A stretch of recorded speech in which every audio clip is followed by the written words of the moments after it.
Saya juga tidak menyangka 1,5 jam sudah berlalu ya. Waduh, bagi saya terasa seperti 40 menit. Bagi saya ya, tidak tahu bagi Bapak Ibu.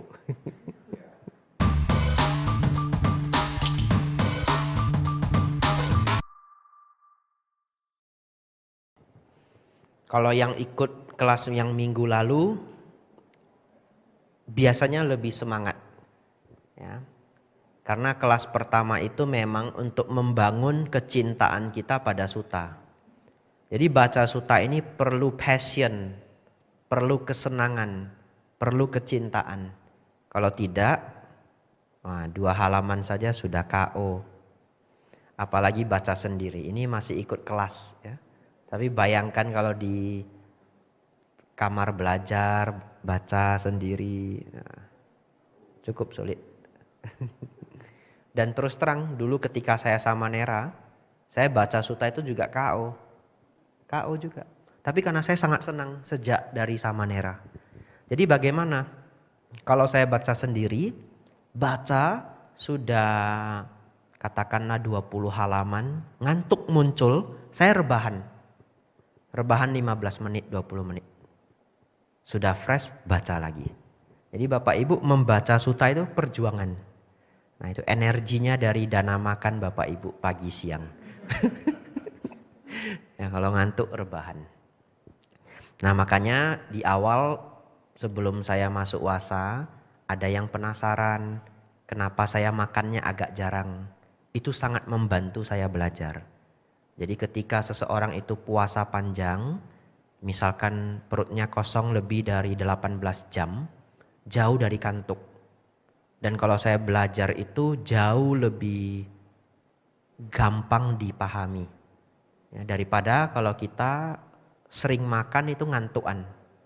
Ya. Dan kalau kita perutnya sudah kosong lebih dari 24 jam, Bapak Ibu akan merasakan fenomena yang aneh. Ya, Bapak Ibu menghafal cepat sekali masuk. Cepat sekali mengerti. Nah, kenapa? Ada hubungannya sebenarnya. Jadi di zaman dulu ketika manusia masih manusia yang hidup di hutan, seperti suku-suku di hutan, kalau kita lapar, tubuh itu membuat kita lebih semangat supaya bisa berburu. Jadi kita tidak boleh semakin lapar semakin lemas, tapi semakin lapar semakin semangat. Nah, tetapi zaman sekarang tubuh manusia sudah berubah karena sehari makan 3 kali. Tapi kalau orang dulu mungkin dia sekali makan berburu dapat makanan, mungkin besok atau lusa baru dapat makanan lagi. Ya. Dan sampai hari ini di dunia ini masih ada suku di Brazil yang makan dengan cara ini. Jadi kalau mereka belum lapar mereka belum makan. Jadi mereka beneran kadang 1 hari ini makan, 1,5 hari lagi baru makan begitu. Tapi saya lapar terus Bante. Ya Bapak Ibu ya makan terus.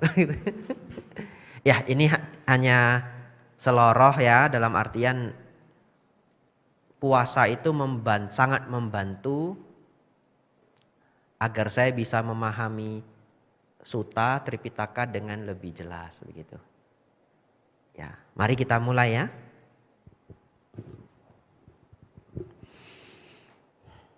Aku berpikir, ini Sang Buddha ya, aku berpikir. Ini Bodhisatta. Sang Buddha menjelaskan ketika beliau masih Bodhisatta. Aku berpikir, bagaimana jika dengan menggertakkan gigiku dan menekan lidahku ke langit-langit mulutku, aku menekan, mendesak dan menggilas pikiran dengan pikiran, maka dengan gigiku dikertakkan dan lidahku menekan langit-langit mulut, aku menekan, mendesak dan menggilas pikiran dengan pikiran. Sewaktu aku melakukan demikian, keringat menetes dari ketiakku, bagaikan seorang kuat mampu mencengkeram seorang yang lebih lemah pada kepala atau bahunya, dan menekannya, mendesaknya dan menggilasnya. Demikian pula dengan gigiku dikertakkan dan lidahku menekan langit-langit mulut. Aku menekan, mendesak dan menggilas pikiran dengan pikiran, dan keringat menetes dari ketiakku. Tetapi walaupun kegigihan yang tidak kenal lelah telah dibangkitkan dalam diriku, dan perhatian yang tidak mengendur telah kokoh, namun tubuhku kelelahan dan tidak tenang, karena aku terlalu letih oleh usaha yang menyakitkan. Tetapi perasaan menyakitkan demikian yang muncul padaku tidak menyerbu pikiranku dan tidak menetap di sana. Bapak Ibu Saudara, ini termasuk praktek latihan awal Sang Buddha. Bisa dikatakan ini bagian dari penyiksaan diri. Jadi beliau akan menggertakkan giginya sekuat tenaga, lidah menekan langit-langit. Supaya apa? Supaya sangat berfokus pada rasa sakit di sini, pikiran itu bisa dihentikan. Tapi kenyataannya ini tidak membawa ketenangan. Artinya kenyataannya pikiran tidak berhenti. Lalu, kita membahas yang lebih jauh lagi sedikit ya, supaya bisa menyinggung hal ini. Lalu bagaimana pikiran itu dihentikan? Itu seperti yang kita pelajari minggu lalu. Ya, jana pertama itu menenangkan bentuk-bentukan batin atau pemikiran-pemikiran, witaka dan wicara. Nanti akan kita bahas sedikit di sini. Kita lanjut. Aku berpikir, bagaimana jika aku berlatih meditasi tanpa bernafas? Maka aku menghentikan nafas masuk dan nafas keluar melalui mulut dan hidungku. Sewaktu aku melakukan demikian, terdengar suara angin yang keras menerobos keluar dari lubang telingaku, bagaikan suara keras yang terdengar ketika pipa pengembus pandai besi ditiup. Demikian pula, sewaktu aku menghentikan nafas masuk dan nafas keluar melalui hidung dan telingaku, terdengar suara angin yang keras menerobos keluar dari lubang telingaku. Tetapi walaupun kegigihan yang tidak kenal lelah telah dibangkitkan dalam diriku dan perhatian yang tidak mengendur telah kokoh, tubuhku kelelahan dan tidak tenang karena aku terlalu letih oleh usaha yang menyakitkan. Tetapi perasaan menyakitkan demikian yang muncul padaku tidak menyerbu pikiranku dan menetap di sana. Dan tidak menetap di sana. Bapak Ibu Saudara, Sang Buddha berlatih tahan nafas. Tahan nafas, tidak bernafas. Dan itu sangat menyakitkan. Ya, nanti Bapak Ibu boleh coba di rumah saja. Coba tahan nafas. 1 menit lebih sedikit, waduh, ini dada sudah panas semua. Ya. Nah, jadi salah satu praktek penyiksaan diri beliau di awal-awal adalah praktek menahan nafas. Dan ini berat sekali. Nanti kita lanjutkan. Aku berpikir, bagaimana jika aku berlatih meditasi tanpa bernafas lebih jauh lagi, maka aku menghentikan nafas masuk dan nafas keluar melalui mulut, hidung, dan telingaku. Ketika aku melakukan demikian, angin kencang menembus kepalaku, seolah-olah seorang kuat menusuk kepalaku dengan ujung pedang tajam. Demikian pula, sewaktu aku menghentikan nafas masuk dan nafas keluar melalui mulut, hidung, dan telingaku, angin kencang menembus kepalaku. Tetapi walaupun kegigihan yang tidak kenal lelah telah dibangkitkan dalam diriku, dan perhatian yang tidak mengendur telah kokoh, tubuhku kelelahan dan tidak tenang, karena aku terlalu letih oleh usaha yang menyakitkan. Tetapi perasaan menyakitkan demikian yang muncul padaku tidak menyerbu pikiranku dan tidak menetap di sana. Selanjutnya, sama, aku berpikir, bagaimana jika aku berlatih meditasi tanpa bernafas lebih jauh lagi. Nah, di sini saya skip ya, karena ini sama semua. Aku merasakan kesakitan luar biasa di kepalaku. Kalimat keempat ini, seolah-olah seorang kuat mengencangkan tali kulit di kepalaku sebagai ikat kepala. Demikian pula ketika aku menghentikan nafas masuk dan nafas keluar melalui mulut, hidung, dan telingaku. Ya, sisanya semua sama. Paragraf selanjutnya, aku berpikir, bagaimana jika aku berlatih meditasi tanpa bernafas lebih jauh lagi. Persis sama semua. Yang membedakan hanya perumpamaan kesakitannya ya. Jadi semakin waktu semakin sakit. Ketika aku melakukan demikian, angin kencang menerobos keluar melalui perutku. Bagaikan seorang tukang daging yang terampil atau muridnya membelah perut seekor sapi dengan pisau daging yang tajam. Demikian pula sewaktu aku menghentikan nafas masuk dan nafas keluar melalui mulut, hidung, dan telingaku. Sisanya sama. Jadi Bapak Ibu, Memang kalau kita menahan nafas sampai waktu yang sangat panjang, nanti panasnya sampai ke sini, terus sampai ke bawah. Dulu waktu kecil saya seneng tahan nafas begini, latihan. Karena waktu renang sama teman-teman senang lomba tahan nafas. Pernah ada yang lomba tahan nafas? Pernah ya? Masuk ke air, lihat siapa yang terakhir muncul begitu. Jadi saya senang sekali berenang waktu kecil. Jadi saya latihan. Jadi saya tahu beneran panas sampai ke sini. Kalau sudah tidak tahan. Aku berpikir, bagaimana jika aku berlatih meditasi tanpa bernafas lebih jauh lagi? Aku merasakan kebakaran hebat di seluruh tubuhku. Bagaikan dua orang kuat mencengkeram seorang yang lebih lemah pada kedua lengannya dan memanggangnya di atas lubang membara. Demikian pula sewaktu aku menghentikan nafas masuk dan nafas keluar melalui mulut, hidung dan telingaku. Aku merasakan kebakaran hebat di seluruh tubuhku. Paragraf selanjutnya.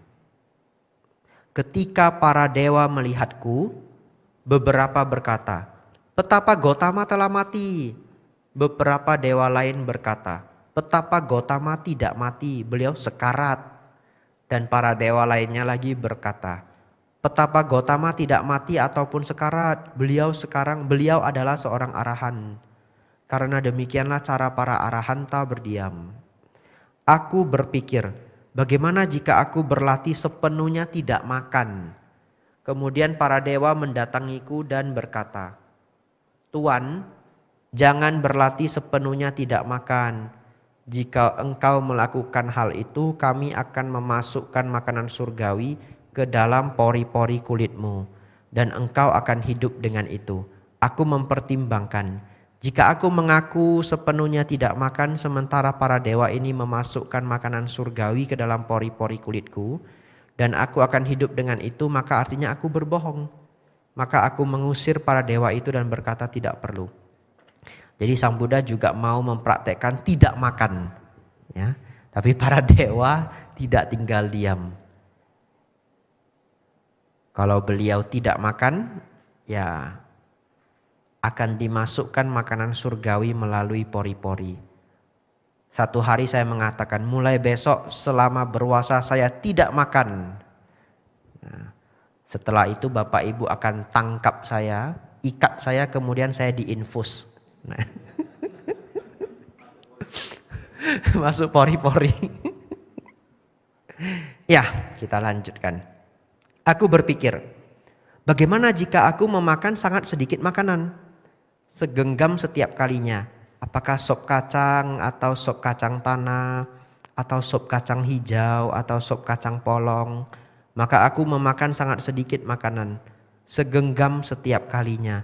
Apakah sop kacang atau sop kacang tanah atau sop kacang hijau atau sop kacang polong. Sewaktu aku melakukan demikian, tubuhku menjadi sangat kurus. Karena makan begitu sedikit, anggota-anggota tubuhku menjadi seperti tanaman merambat atau batang bambu. Karena makan begitu sedikit, punggungku menjadi seperti kuku onta. Karena makan begitu sedikit, tonjolan tulang punggungku menonjol bagaikan untayan tasbih. Karena makan begitu sedikit, tulang rusukku menonjol karena kurus seperti kasau dari sebuah lumbung tanpa atap. Karena makan begitu sedikit, bola mataku masuk jauh ke dalam lubang mata. Terlihat seperti kilauan air yang jauh di dalam sumur yang dalam. Karena makan begitu sedikit, kulit kepalaku mengerut dan layu bagaikan buah labu pahit yang mengerut dan layu oleh angin dan matahari. Karena makan begitu sedikit, kulit perutku menempel pada tulang punggungku. Sedemikian sehingga jika aku menyentuh kulit perutku, maka akan tersentuh tulang punggungku. Dan jika aku menyentuh tulang punggungku, maka akan tersentuh kulit perutku.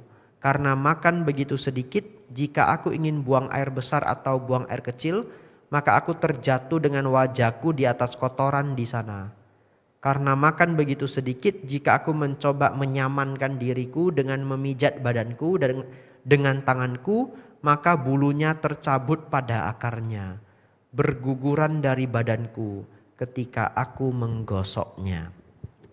Bapak Ibu Saudara yang pernah ke Mendut, ini ada rupangnya ya, dekat Candi Sanggaraja. Sang Buddha yang bodhisatta yang dalam keadaan begitu kurusnya.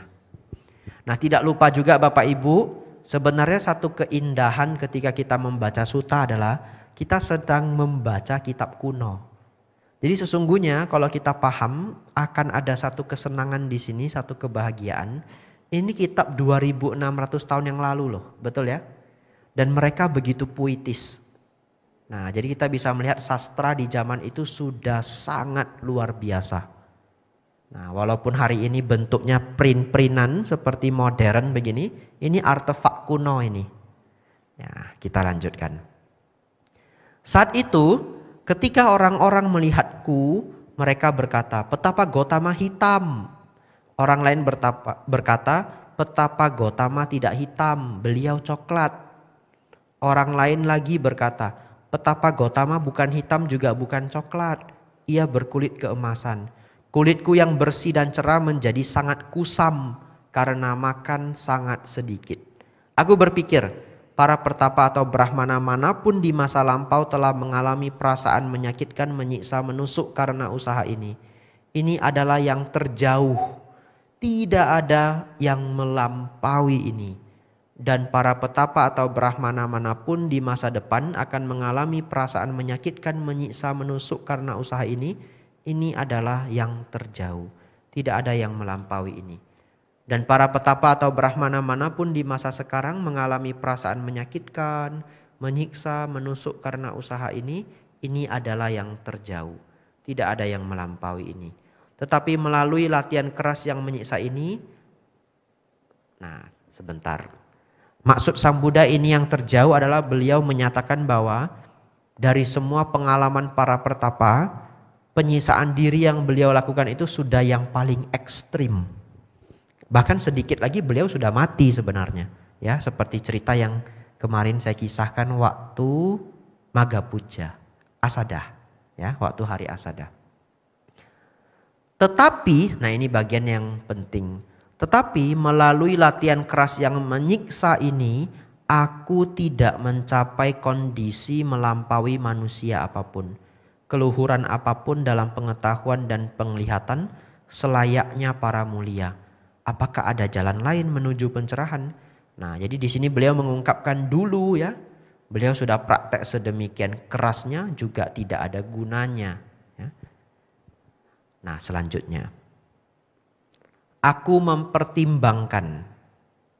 Aku ingat ketika ayahku orang Sakya yang berkuasa, sewaktu aku sedang duduk di keteduhan pohon jambu, dengan cukup terasing dari kenikmatan indria, terasing dari kondisi-kondisi tidak bermanfaat, aku masuk dan berdiam dalam jhana pertama, yang disertai dengan awal pikiran dan kelangsungan pikiran, dengan sukacita dan kenikmatan yang muncul dari keterasingan.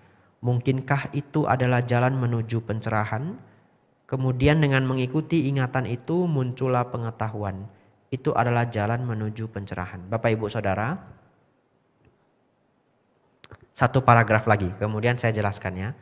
Aku berpikir, mengapa aku takut pada kenikmatan itu yang tidak berhubungan dengan kenikmatan indria dan kondisi-kondisi tidak bermanfaat. Aku berpikir, aku tidak takut pada kenikmatan itu karena tidak berhubungan dengan kenikmatan indria dan kondisi-kondisi tidak bermanfaat.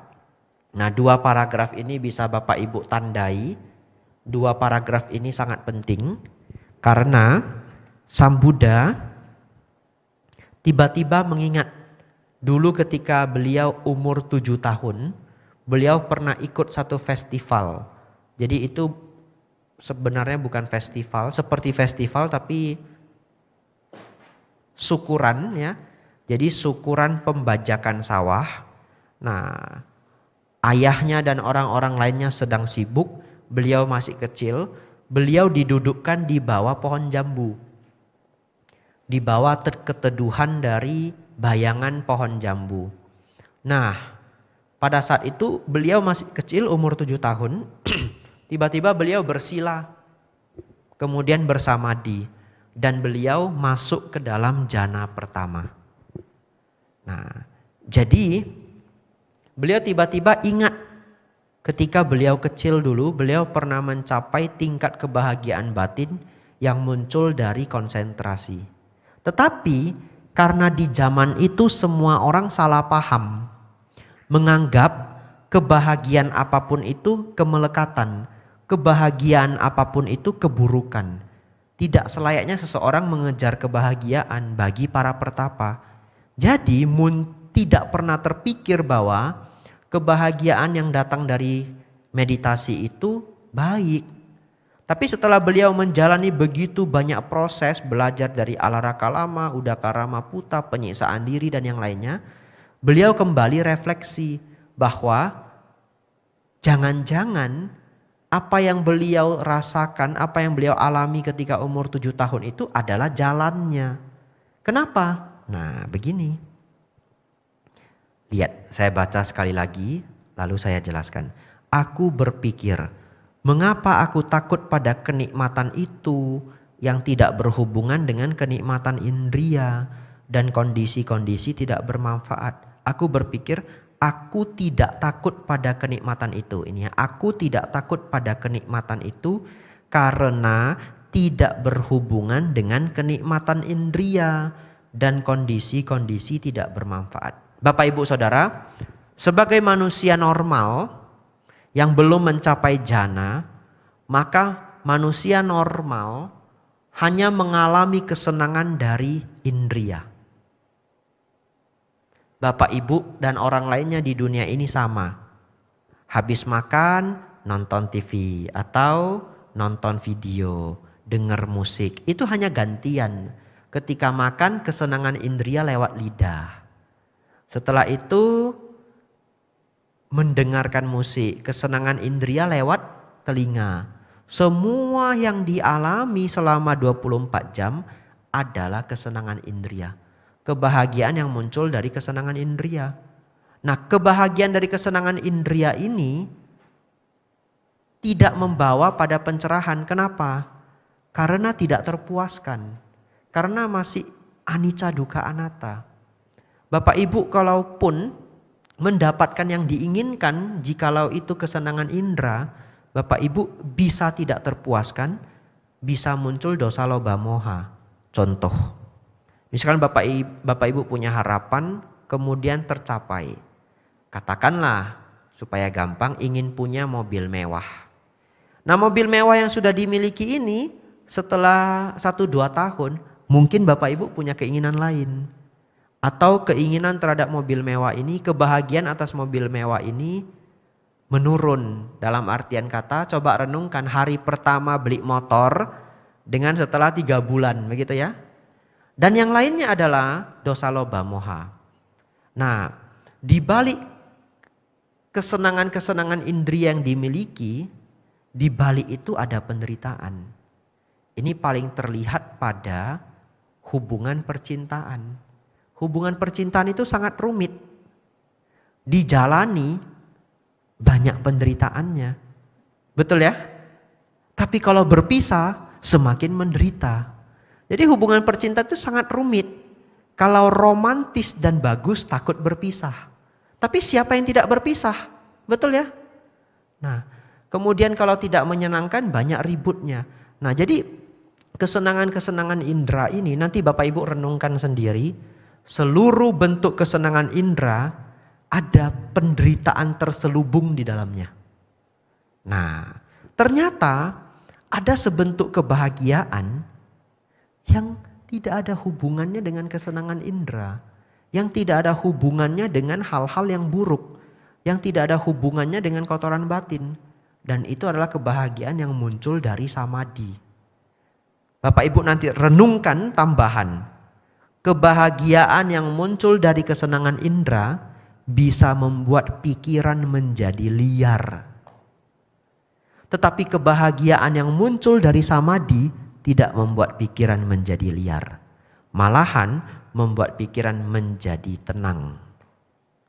Bahkan di dunia ini, kalau ada orang yang mendapatkan mendapatkan semua yang dia inginkan, orang itu bisa menjadi sombong, menjadi angkuh, ingin mengontrol orang lain. Tanpa dia sadari kualitas-kualitas buruk dalam batinnya itu berkembang. Padahal harusnya itu adalah kesuksesan. Betul ya? Nah, orang yang tidak bijaksana, kesuksesan itu bisa memakan dirinya. Misalkan kalau Bapak Ibu pernah ketemu wanita yang cantik sekali tapi galak sekali. Kenapa dia galak sekali? Karena cantik. Jadi dia boleh galak. Dia terbiasa orang lain mengalah karena dia cantik. Jadi kesuksesan dia memakan dirinya. Nah, kadangkala orang yang sangat sukses mau mengatur semuanya. Betul ya? Nah, itu kesuksesannya memakan dirinya. Tanpa dia sadar egonya sangat tinggi.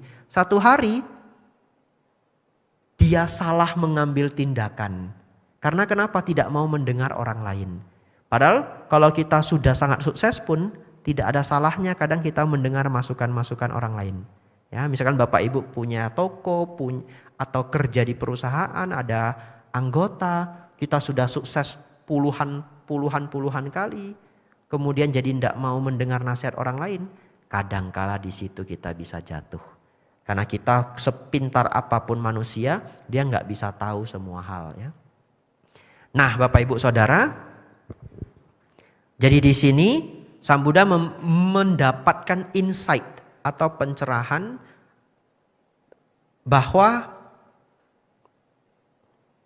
kondisi batin yang bahagia itu yang tidak membuat pikiran liar, malah membuat pikiran tenang. Kebahagiaan yang muncul dari samadhi itu selayaknya dikembangkan. Jadi Bapak Ibu Saudara, mulai hari ini kenapa 2 paragraf ini sangat penting bagi saya.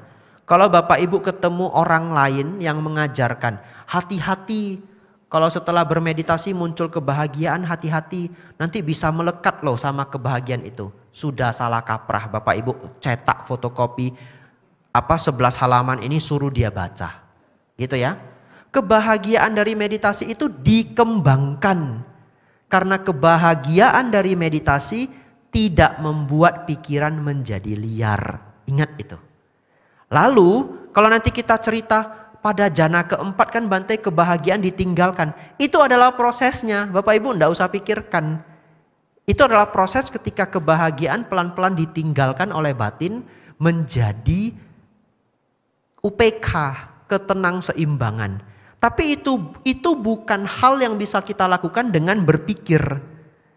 Betul ya? Itu adalah proses batin yang tercerap di dalam konsentrasi. Jadi Bapak Ibu kalau setelah bermeditasi Bapak Ibu bahagia, itu sudah benar ya. Nanti datang setiap hari Selasa. Bante, saya belum bahagia Bante, yang ada sakit kaki saya Bante. Teruslah berjuang, begitu ya. Jadi Bapak Ibu, meditasi yang benar, yang sukses itu kalau sudah disenangi. Ya, mungkin badan ini masih agak sakit, masih agak pegel, masih agak kebas, enggak apa-apa. Tapi kita bisa melihat batin itu tenang, damai. Bahkan setelah pulang dari wihara masih tenang begitu ya. Itu sudah benar. Ya. Ya, ini penting sekali. Karena di luar sana saya tidak boleh sebut nama orangnya, apalagi organisasinya. Beneran ada guru di luar sana yang mengajarkan hati-hati kalau setelah bermeditasi muncul kebahagiaan, hati-hati. Nah ini anjuran Sang Buddha yang sebenarnya ya. Kita lanjutkan. Aku mempertimbangkan tidaklah mudah untuk mencapai kenikmatan demikian dengan badan yang sangat kurus. Bagaimana jika aku memakan sedikit makanan padat? Nah lihat, bahkan Sang Buddha berjuang untuk mencapai kenikmatan dalam samadhi, betul ya? Nah ini penting sekali. Bagaimana jika aku memakan sedikit makanan padat, sedikit nasi dan bubur, dan aku memakan sedikit makanan padat, sedikit nasi dan bubur. Pada saat itu 5 biku melayaniku dengan berpikir, jika petapa Gotama tidak mencapai kondisi yang lebih tinggi, beliau akan memberitahu kita. Tetapi ketika aku memakan nasi dan bubur, kelima biku itu menjadi jijik dan meninggalkan aku. Dengan berpikir, petapa Gotama sekarang hidup dalam kemewahan. Ia telah meninggalkan usahanya dan kembali pada kemewahan. Ya. Ketika aku telah memakan sedikit makanan padat dan memperoleh kembali kekuatanku, maka dengan cukup terasing dari kenikmatan indria, terasing dari kondisi-kondisi tidak bermanfaat, aku masuk dan berdiam dalam jana pertama, yang disertai dengan awal pikiran ini witaka, dan kelangsungan pikiran wicara, dengan sukacita dan kenikmatan yang muncul dari keterasingan. Tetapi perasaan yang menyenangkan yang muncul padaku itu tidak menyerbu pikiranku dan tidak menetap di sana. Dengan menenangkan awal pikiran dan kelangsungan pikiran, aku masuk dan berdiam dalam jana kedua. Dengan meluruhnya sukacita, aku masuk dan berdiam dalam jana ketiga. Dengan meninggalkan kenikmatan dan kesakitan, aku masuk dan berdiam dalam jana keempat. Tetapi perasaan menyenangkan yang muncul padaku itu tidak menyerbu pikiranku dan tidak menetap di sana. Bapak Ibu Saudara, ini yang titik-titik ini sebenarnya sangat panjang, tetapi disingkat oleh penulis buku ini. Karena kalau diulang semua sangat panjang. Tapi kita sudah baca ini minggu lalu, betul ya? Ya, jadi yang belum ikut pelajaran minggu lalu, dalam minggu ini kapan ada waktu luang nanti didengarkan ulang. Kalau Bapak Ibu merasa kurang ada waktu, dicicil. Jadi video 2 jam itu enggak harus ditonton 2 jam. Tonton aja setengah jam dulu. Besok setengah jam lagi. Besoknya setengah jam lagi. Besoknya setengah jam lagi. Jadi video 2 jam itu habis begitu. Ketika konsentrasi pikiranku sedemikian murni, cerah tanpa noda, bebas dari ketidaksempurnaan, lunak, lentur, kokoh dan mencapai keadaan tanpa gangguan, aku mengarahkannya pada pengetahuan, mengingat kehidupan lampau. Aku mengingat banyak kehidupan lampau, yaitu 1 kelahiran, 2 kelahiran, dan ini sangat panjang. Nah di sini ditulis seperti Majjhima Nikaya 4, paragraf ke-27. Nah itu yang kita baca minggu lalu. Ya. Demikianlah dengan segala aspek dan ciri-cirinya aku mengingat banyak kehidupan lampau. Ini adalah pengetahuan sejati pertama yang dicapai olehku pada jaga pertama malam itu. Ketidaktahuan tersingkir dan pengetahuan sejati muncul. Kegelapan tersingkir dan cahaya muncul. Seperti yang terjadi dalam diri seorang yang berdiam dengan tekun, rajin dan bersungguh-sungguh. Tetapi perasaan menyenangkan yang muncul padaku itu tidak menyerbu pikiranku dan menetap di sana. Nah, paragraf kedua. Ini kita sambil mengingat yang kita pelajari minggu lalu. Ketika konsentrasi pikiranku sedemikian murni, cerah, tanpa noda, bebas dari ketidaksempurnaan, lunak, lentur, kokoh, dan mencapai keadaan tanpa gangguan, aku mengarahkannya pada pengetahuan kematian dan kelahiran kembali makhluk hidup. Demikianlah dengan mata dewa yang murni dan melampaui manusia, aku melihat makhluk-makhluk meninggal dunia dan muncul kembali, hina dan mulia, cantik dan buruk rupa, kaya dan miskin. Aku memahami bagaimana makhluk-makhluk berlanjut sesuai dengan perbuatan mereka. Ini adalah pengetahuan sejati kedua yang dicapai olehku pada jaga kedua malam itu. Saya bahas dulu ya, untuk yang tidak hadir minggu lalu. Sedikit supaya bisa paham bagian lainnya. Jadi Sang Buddha, Bodhisatta, beliau berjuang mencapai kebudaan setelah beliau ingat bahwa pengalaman jana pertama ketika beliau umur 7 tahun itu adalah jalannya. Beliau kemudian bermeditasi mengembangkan jana 1, jana 2, jana 3, jana 4. Setelah mencapai jana keempat, beliau mencapai konsentrasi yang sangat tinggi di mana batin menjadi sangat seimbang. Setelah itu beliau mengembangkan 3 pengetahuan, bahasa Palinya disebut Te-Wija. Te-Wija ini 3. 1, beliau melihat kelahiran yang lampau sampai 91 kalpa, tapi di sini tidak diterangkan ya. Jadi beliau setelah mencapai 4 jana, beliau mundur kehidupannya 91 kalpa dalam 4 jam. 4 jam itu disebut 1 jaga waktu. Kemudian beliau memajukan hidup. Setelah beliau melihat kelahiran lampau, beliau melihat hubungan antara satu kelahiran ke kelahiran berikutnya. Ibarat kata, supaya gampang dihafal, setelah mundur beliau maju, begitu ya. Jadi setiap mundur 91 kapa, entah berapa triliun tahun yang lalu, ibarat kata begitu, beliau maju satu kehidupan dari satu kehidupan. Di sana beliau melihat bahwa ternyata kehidupan manusia itu diikat oleh hukum dhamma. Ada kama wipaka, seseorang berbuat baik, dia lahir di alam surga. Berbuat kejahatan, dia jatuh ke alam rendah. Beliau memahami ada anicca dukkha anatta. Hidup ini berubah, bukan diri, penuh penderitaan. Beliau jadi memahami paticca samuppada. Beliau jadi memahami attha-loka dhamma dan semua dhamma-dhamma lainnya. Ya, ini pengetahuan kedua. Pengetahuan ketiga. Nah, 2 halaman terakhir ya. Pengetahuan ketiga adalah hancurnya noda-noda ya. Jadi pada pengetahuan ketiga ini, ketika konsentrasi pikiranku sedemikian murni ya, aku mengarahkan, kalimat ketiga, aku mengarahkannya pada pengetahuan hancurnya noda-noda, hancurnya asawa. Asawa ini adalah biang kerok dari semuanya. Jadi seluruh kotoran batin itu biang kerok yang paling awalnya adalah asawa. Ya. Nah, asawa ini juga kita terjemahkan minggu lalu sebagai arus batin yang bocor tidak terkendali. Dan itu ada di seluruh batin kita.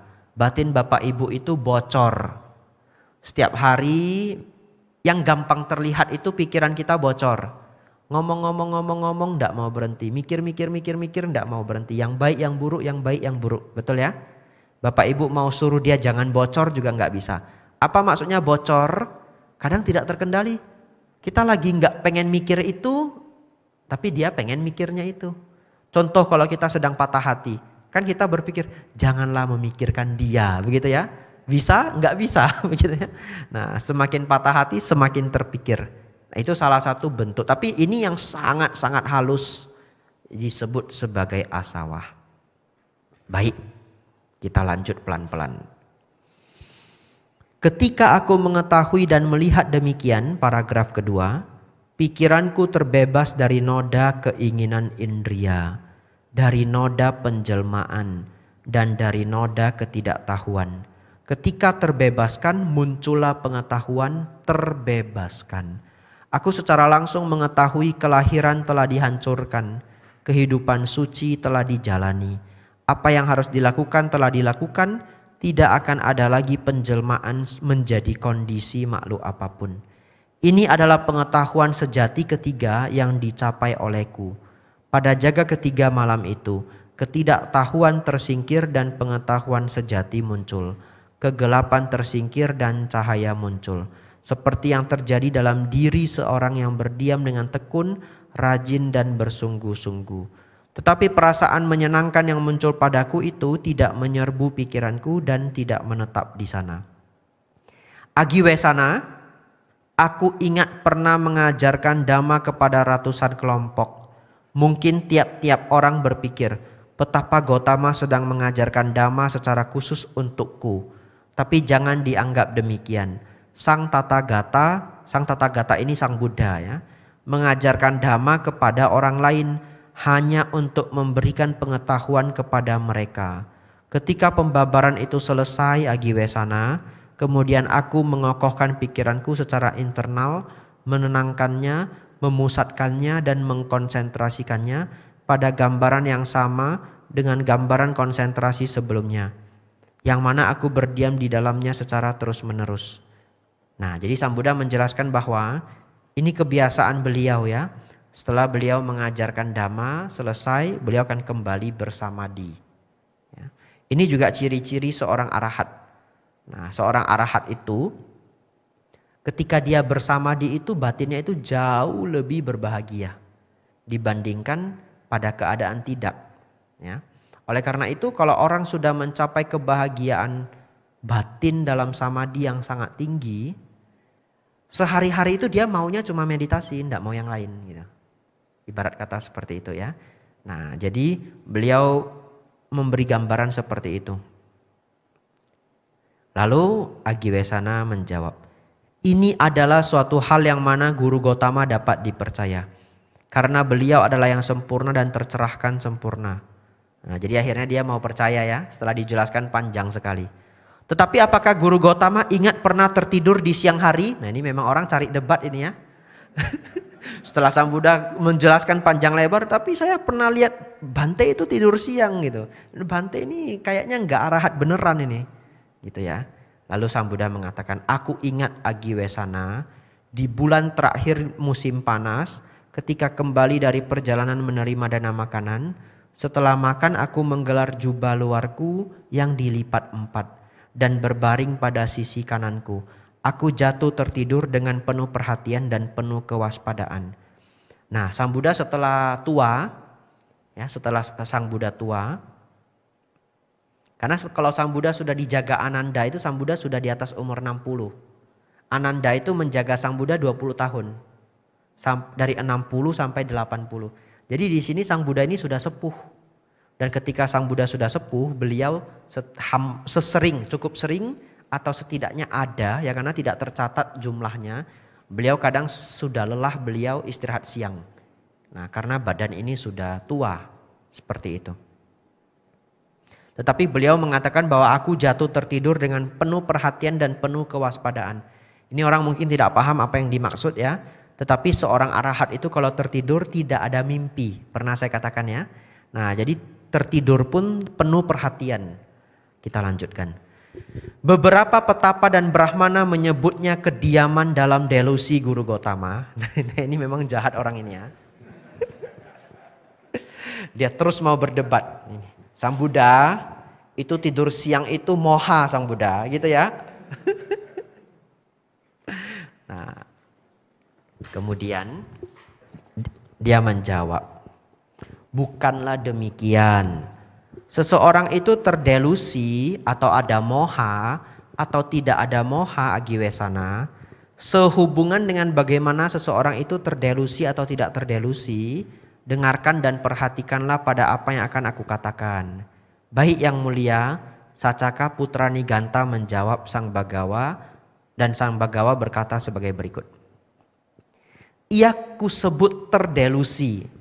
Delusi itu bahasa Inggris sebenarnya, delusion, yang artinya tidak melihat sesuatu dengan jelas begitu. Ya, tidak melihat sesuatu dengan jelas. Karena di dalam ajaran Sang Buddha ini kita kaitkan dengan karena adanya moha. Agiwesana yang belum meninggalkan noda-noda yang mengotori atau masih ada kotoran batin, yang membawa penjelmaan baru, yang memberikan kesulitan, yang matang dalam kesengsaraan dan mengarah menuju kelahiran, penuaan dan kematian di masa depan, karena adalah dengan tidak meninggalkan noda-noda, maka seseorang menjadi terdelusi. Ia kusebut tidak terdelusi, yang telah meninggalkan noda-noda yang mengotori, yang membawa penjelmaan baru, yang memberikan kesulitan, yang matang dalam kesengsaraan, dan mengarah menuju kelahiran, penuaan, dan kematian di masa depan. Karena adalah dengan meninggalkan noda-noda, maka seseorang menjadi tidak terdelusi. Nah, jadi Sang Buddha mengatakan, orang dikatakan tidak terdelusi kalau dia meninggalkan noda-noda. Noda-noda itu kotoran batin ya. Kalau dia sudah tidak ada marahnya, batinnya tidak serakah sama sekali, tidak ada ego dalam dirinya, tidak ada nafsu hasrat indria, itulah yang disebut tidak ada moha, bukan tidur siang, begitu ya. Nah, beliau telah memotongnya pada akarnya, membuatnya seperti tunggul pohon palem, telah menyingkirkannya sehingga tidak akan muncul kembali di masa depan. Seperti halnya sebatang pohon palem yang pucuknya dipotong, tidak akan mampu tumbuh lagi. Demikian pula Sang Tathagata telah meninggalkan noda-noda yang mengotori, menyingkirkannya sehingga tidak akan muncul kembali di masa depan. Ini menarik ya. Jadi Sang Buddha sangat sering mengatakan pencapaian arahat itu seperti pohon palem yang sudah dipotong. Dan setelah itu kita jadi sadar. Tahu tidak kalau pohon lain dipotong ada yang bisa tumbuh lagi. Nah, betul ya? Nah, di sini kita jadi sadar. Tapi kalau pohon jenis palem-paleman, kalau sudah terpotong nggak tumbuh lagi. Nah, nanti mati dengan akar-akarnya. Ya, ini satu hal yang sangat menarik. Kita lanjutkan. Terakhir ini. Belakangnya sudah nggak ada. Masih kuat Bapak Ibu? Masih ya. Nah, ini belum Digha Nikaya. Kalau Digha Nikaya itu bisa 40 halaman. Jadi kalau misalkan satu ketika kita buat Dhamma kelas, begitu mulai saya bilang hari ini kita jelaskan Digha Nikaya. Bapak Ibu langsung sabe, sata, bawantu, sugitata, pulang begitu ya. Itu harus mulai jam 3 sore itu. Ya, ketika hal ini dikatakan, Sacaka putra Niganta berkata, sungguh menakjubkan Guru Gotama, sungguh mengagumkan bagaimana ketika Guru Gotama menerima kata-kata sindiran lagi dan lagi. Ini orang memang jahat ini. Diserang oleh ucapan yang tidak sopan. Warna kulitnya menjadi cerah, daun dan raut wajahnya jernih. Seperti yang seharusnya diharapkan dari seorang yang sempurna dan tercerahkan sempurna. Aku ingat Guru Gotama ketika terlibat perdebatan dengan Purana Kassapa. Ini guru lain yang sangat terkenal ya. Dan kemudian ia berbicara berbelit-belit. Mengalihkan pembicaraan dan menunjukkan kemarahan, kebencian dan kekesalan. Tetapi ketika Guru Gotama menerima kata-kata sindiran lagi dan lagi, diserang oleh ucapan yang tidak sopan, warna kulitnya menjadi cerah dan raut wajahnya jernih. Seperti yang seharusnya diharapkan dari seorang yang sempurna dan tercerahkan sempurna. Aku ingat Guru Gotama ketika terlibat perdebatan dengan Makali Gosala, Ajita Kesa Kambali, Pakuda Kacayana, Sanjaya Belatiputa. Ada yang kenal Sanjaya? Gurunya Sariputta dan Moggallana. Ceramah hari Minggu kemarin ingat? Ya, yang Bante Sariputta Moggallana masih dibungkus kain di atas. Ya, nanti yang ingin lihat silahkan ke lantai 2. Ini gurunya Sanjaya Belatiputa, Niganta Nataputa. Dan kemudian ia berbicara berbelit-belit, mengalihkan pembicaraan dan menunjukkan kemarahan, kebencian dan kekesalan. Tetapi ketika Guru Gotama menerima kata-kata sindiran lagi dan lagi, diserang oleh ucapan yang tidak sopan, warna kulitnya menjadi cerah dan raut wajahnya jernih. Seperti yang seharusnya diharapkan dari seorang yang sempurna dan tercerahkan sempurna. Dan sekarang Guru Gotama, kami harus pergi, kami sibuk dan banyak hal yang harus kami lakukan. Dia kalah debat, dia sibuk. Kalau menang debat dia nggak sibuk gitu. Jadi Bapak Ibu Saudara kita bisa lihat ini orang kurang kerjaan namanya Sacaka ya. Dia memang beneran nyari ini satu-satu guru terkenal dia samperin gitu. Untuk dia ajak berdebat. Tapi berarti dia hebat. Karena guru-guru lain berhasil dia buat marah. Betul ya? Yang tidak berhasil dia buat marah itu hanya Sang Buddha. Jadi Bapak Ibu Saudara, kalau Bapak Ibu murid Sang Buddha, belajarlah. Kalau mendapat sindiran, kata-kata tidak sopan, ya ndak usah marah. Ndak apa-apa. Ya. Kalau bisa kita jelaskan dengan baik, dijelaskan. Kalau enggak, ya senyum-senyum kemudian pergi saja. Anggap saja temannya Sacaka. Gitu aja ya. Ada yang bicara menyindir-menyindir, temannya Sacaka, sudah pergi saja. Nah makanya tadi saya katakan kalau ada yang ngajak berdebat jangan antarkan ke saya gitu ya. Kenapa? Enggak ada gunanya. Coba kenapa saya katakan tidak ada gunanya, kita lihat selanjutnya. Sekarang adalah waktunya Agiwesana untuk melakukan apa yang engkau anggap baik. Ini Sang Buddha. Kemudian Sacaka putra Niganta dengan merasa senang dan gembira mendengar kata-kata Sang Bagawa, bangkit dari duduknya dan pergi. Kenapa tidak ada gunanya? Lihat. Orang ini, Sacaka ini juga tidak menjadi paham Dhamma. Kalau mereka menjadi paham Dhamma, mereka akan mengatakan Budang saranang gacami, Dhammang saranang gacami, Sanggang saranang gacami. Saya datang berlindung kepada Sang Buddha, saya datang berlindung kepada Sang Dhamma, saya datang berlindung kepada Sang Sangga. Seperti yang minggu lalu, ya, Baya Berawa Sutta. Jadi Brahmana yang minggu lalu itu mendapatkan pemahaman Dhamma. Kalau orang ini hanya memang senang ngeyel, senang berdebat. Ini memang kerjaannya begitu. Ya. Jadi ini menarik sekali. Di sini kita belajar banyak, kita belajar Dhamma, kita belajar sabar, kita belajar bijaksana. Bapak Ibu Saudara, ingat, ini sulit, memang sulit ya. Saya belum tentu juga selalu bisa lulus. Nah, kalau kita disindir, jangan marah. Apalagi kalau Bapak Ibu sudah disindir, tetap bisa tenang, wajahnya cerah, kulit warnanya jernih. Ini murid Sang Buddha ya. Walaupun sulit, saya pun mengakui belum tentu saya bisa selalu disindir terus saya wajahnya cerah, kulit warnanya jernih, belum tentu ya. Nah, supaya saya jangan disindir-sindir gitu. Ya, tetapi kalau disindir ya latihan ya. Tapi ya jadi biku yang gak ada yang nyindir juga ya. Jadi yang banyak disindir mungkin Bapak Ibu di kehidupan sehari-hari. Nah, kalau biku siapa yang menyindir? Toh saya juga enggak ganggu orang. Nah, kecuali saya ketemu Sacaka di zaman ini ya. Kadang-kadang beneran ketemu loh. Kadang-kadang umat Buddha sendiri anti sekali dengan seorang biku. Ini terus terang enggak tahu apa sakit hati yang pernah dia alami. Anti sekali dengan seorang biku. Hanya begini Bapak Ibu. Ini menutup ya, jadi sutta kita sudah selesai. Ini pengalaman hidup. Kadang-kadang Bapak Ibu tidak paham bagaimana cara hidup seorang biku. Bapak Ibu bisa berpikir biku itu sombong. Misalkan begitu ya. Contoh, masa wasa ini masa penyepian. Sesungguhnya maunya saya di awal itu tenang sepanjang 3 bulan. Tidak ada tamu, tidak ada kegiatan. Saya benar-benar melihat ke dalam diri selama 3 bulan.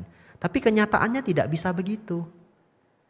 Rasanya tidak komplit ya. Kalau kita tidak ada dhamma kelas, meditasi bersama. Akhirnya kita buat meditasi bersama. Kemudian ada dhamma kelas. Tapi kalau tiba-tiba ada 2-3 orang umat meminta saya membuat kegiatan lain. Ya mohon maaf ya. Harus saya undur dulu. Karena sebenarnya ini pun sudah sangat baik begitu. Kita Selasa, Kamis, Minggu. Tapi orang yang tidak paham mungkin dia jadi sakit hati. Ini Bante ini bagaimana? Datang ke wihara tapi tidak mau banyak kegiatan. Karena sesungguhnya memang masa wasa itu tidak banyak kegiatan. Oleh karena umat perumah tangga itu tidak paham cara seorang biku menjalani hidup, dia jadi salah paham. Dia jadi sakit hati. Misalkan seperti itu ya. Ini contoh saja. Satu contoh lagi. Bukan saya. Bante senior. Satu ketika ada satu Bante sangat senior. Nah ada umat dari Jakarta. Datang ke wihara tersebut. Ketemu Bante itu senang sekali. Lalu apa yang diminta mereka? Minta foto. Tetapi Bante ini sedang sangat sibuk. Ada janji yang harus ditepati. Kadang janji itu kalau ditepati ada jamnya. Contoh janjinya jam 9. Ini sudah jam 9. Betul ya? Kalau misalkan saya atau Bante itu berfoto, belum tentu loh habis 1 menit 2 menit. Kalau dalam pemikiran kita kan cuma 1-2 menit, Bantenya sombong sekali. Tidak Bapak Ibu, tidak. Tidak akan mungkin terkadang hanya beneran berdiri terus ceklek terus pergi, tidak. Kadang berlanjut, bertanya, betul ya? Fotonya berjilid-jilid, setelah foto berenam, Bante minta yang berdua Bante, misalkan begitu ya. Berdua, 3 kali Bante kan 6 itu, 2. Nah, karena beliaunya punya pengalaman-pengalaman seperti itu, beliaunya tahu kalau walaupun awalnya hanya minta potret 1 kali, itu bisa jadi 10 menit. Kalau nanti misalkan jadi tanya jawab dan sebagainya. Dan beliaunya sedang sangat terburu-buru. Jadi beliaunya hanya maaf ya. Kemudian beliau langsung lanjut perjalanan. Ternyata Ini saya dengar dari umatnya. Umatnya sendiri yang cerita ke saya, dia sakit hati. Dia sakit hati dengan Bante itu. Dia jauh-jauh datang dari Jakarta, ya toh, tidak mendapat perhatian. Nah, sakit hati itu terbawa sampai 6 tahun. Iya. Sampai satu ketika beliau menjelaskan, seperti saya hari ini menjelaskan, bahwa kadang-kadang itu seorang biku pun ada janji. Umat mungkin melihat, apa sih kegiatan biku? Apa sih susahnya? Ketemu saya 5 menit, 10 menit. Misalkan begitu ya. Tidak. Kadang seorang biku ada janji. Dan kebiasaan kami diajari, kalau ada janji, kalau bisa jangan terlambat. Betul ya? Nanti jam 9 saya telepon Pak. Misalkan begitu. Saya cukup sering janji dengan umat. Hari ini saya janji. Tadi siang jam 12.30. Mau menelpon pihak PT Sinarmas. Karena besok ada ceramah online PT Sinarmas. Janji saya jam berapa? 12.30. Dan kalau sudah dekat 12.30 ada umat yang tiba-tiba datang. Bante ingin tanya jawab 10 menit saja. Maaf ya saya sibuk. Nah orang bisa sakit hati enggak? Orang bisa sakit hati. Nah, Bante sibuk apa? Bante enggak ada pekerjaan. Wong di dalam KTP-nya pengangguran. Oh enggak ya. Enggak. Di dalam KTP-nya rohaniawan, begitu ya? Tidak Bapak Ibu, biku pun kadang ada janji. Harus menelepon, harus bagaimana. Ya ini pengalaman. Ya karena para perumah tangga tidak tahu cara hidup. Seorang biku kadang bisa sakit hati. Jadi di sini saya sharing, kalau Bapak Ibu satu hari ketemu hal-hal yang aneh, hal-hal yang tidak biasa, ya dimaklumi saja. Harus seperti Sang Buddha, tetap wajah cerah, kulit warnanya jernih. Begitu ya. Bapak Ibu luar biasa. Ini. Sudah selesai khotbah panjang kepada Sacaka ngeyel ya. Namanya Sacaka ngeyel. Bapak Ibu, minggu depan ada dua pelajaran yang ingin saya angkat ya. Tentu hanya bisa satu. Jadi ini hanya sharing dulu yang sudah terpikir saya. Untuk urutannya setelah ini minggu depan adalah Kalama Sutta. Kalama Sutta sudah enggak berhubungan dengan meditasi. Jadi benar-benar cita rasa yang baru. Kalama Sutta itu bagaimana Sang Buddha mengajarkan kita tidak bodoh, gampang termakan doktrin. Jangan orang ngomong apa aja kita percaya. Itu Kalama Sutta. Ya. Tetapi saya juga kepikiran ingin membuat pelajaran membahas parita-parita yang terkenal. Misalkan Manggala Sutta atau Karaniametta Sutta dibahas dari bahasa Palinya. Kemudian Bapak Ibu catat. Untuk apa? Agar seumur hidup setelah itu setiap Bapak Ibu membaca Manggala Sutta pengertiannya bisa masuk. Ya, ini perencanaan dulu. Nanti saya godok dulu pelajarannya. Kalau sudah pas, sudah bagus akan saya angkat. Ya, jadi ini sebagai penyemangat untuk Bapak Ibu, minggu depan kita akan masuk cita rasa yang baru.